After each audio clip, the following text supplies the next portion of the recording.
Most years don't fall apart in a moment. They erode quietly, daily, one decision at a time. You don't lose a year in January. You lose it in the ordinary days you stop paying attention to. Welcome to the dungeon. Question: what really runs your life?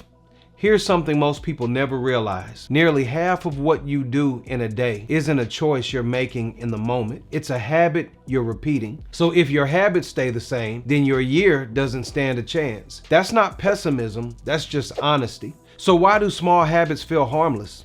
Small habits don't look dangerous. Skipping one workout, pushing it to tomorrow, staying up a little later, spending a little more time, none of that feels like failure. And that's exactly why it works. Years are not ruined by dramatic mistakes. They're shaped by quiet patterns. And this is why motivation can't save you.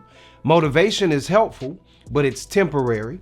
It shows up when things are new, but it disappears when things are hard. And life doesn't ask for your permission before it starts to get hard. You don't build a year on how you feel. You build it on what you do when you don't feel like it. And here's the habit mistake most people make every single year. Most people aim too high too fast. They try to become a different person instead of becoming consistent. They chase transformation without practicing repetition. But change doesn't happen in leaps. It happens in layers. Let me give you some habits that actually work. In the dungeon, we don't ask what's impressive. We ask what's sustainable. Start smaller than your ego wants. If you can't do it on your worst day, then it's too big. Anchor habits to time, not mood.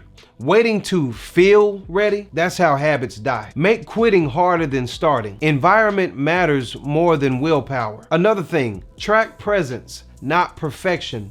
Showing up counts more than showing out. Let consistency build confidence. Confidence is the reward, not the requirement. Some of you are waiting for a breakthrough when what you really need is a rhythm. Breakthroughs feel powerful, but rhythms change your life. Your year is still being written. You're early enough to do this correctly. You don't need a dramatic reset. You need a dependable pattern. Small habits decide your year because they decide your days. I'm proud of you for staying in the work, even when it's quiet. Welcome to the process. Welcome to the dungeon. If you got value from this, please like the video, join the dungeon community, and share it to someone who needs help. I'll see you in the next one.